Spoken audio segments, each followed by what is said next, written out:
Manahoana daholo tsika rehetra any tokantrano any madimasy mitsidika ny tokantrantsika amin'ity zoma magnifique ity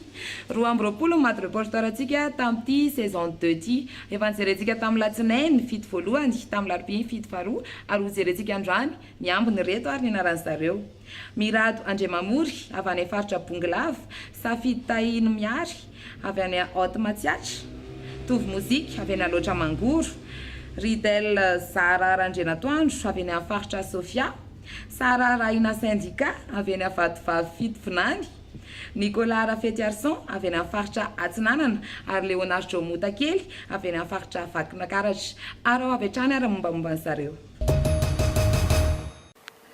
Andriamamory Mirado Valosoa petraka amin'ny commune Tsinjaorivimanga région Bonglava dia afaly fa anisan'ny vafantin'ny Madimaso tamin'ity saison 2 ity manentana antsika rehetra ndray anjara amin'ny Madimaso. Coucou, Safidy ny anarako avy aty Fianaratsoa région Haute Matsiatra dia faly fa anisan'ny safidin'ny Madimaso tamin'ity saison 2 ity dia manentana antsika rehetra ndray anjara indray amin'ny saison 3 fa mahafinaritra ny lalao. Tovy no anarako aty Moramanga région Loatra Mangoro anisan'ny nahazo fankasitrahana tamin'ny fandarana Madimaso saison 2 dia misaotra indrindra ary makasitraka ny fandarana dia manasa antsika rehetra ndray anjara ny hevitra ao anatin'ny fandarana. Faly aho miarahaba atsika izay miatrika Driamaso dia ny anarako moa zany dia Ridel petraka Bealagna be district Bealagna faritra Sofia dia faly koa za fa voaray amin'ity Madimaso saison 2 ity ka manentana antsika rehetra mba hatotra tampaly mba hanaraka ity Madimaso. Ny anarako dia i Olivia avy aty Mananjary région Vadivavy Fito Vinany izay manao asa fanadihadiana fa za fa anisan'ny voafantina ahazo ny loka ao amin'ny Madimaso amin'ity saison 2 ity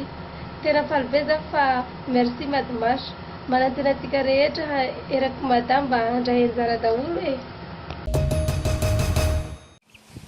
Faly miarahaba antsika jiaby izay magnaraka fandarana fotoagna zao mimpanolotra dia Rafely Arson Nena Nicolas petraka ty Andodabe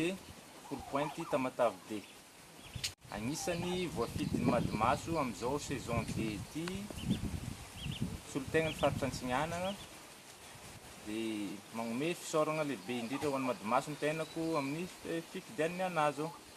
dia magnenty antsika malagasy jiaby tsy ankagnavaka mba ndray anjara isaka ny misy thème mivoaka maka vidéo amin'ny magnodidina mamaly commentaire agny amin'ny FB dia Madimaso teninao tentsika jiaby saotra tompoko. Ny anarako Andriamparany Leonard Joseph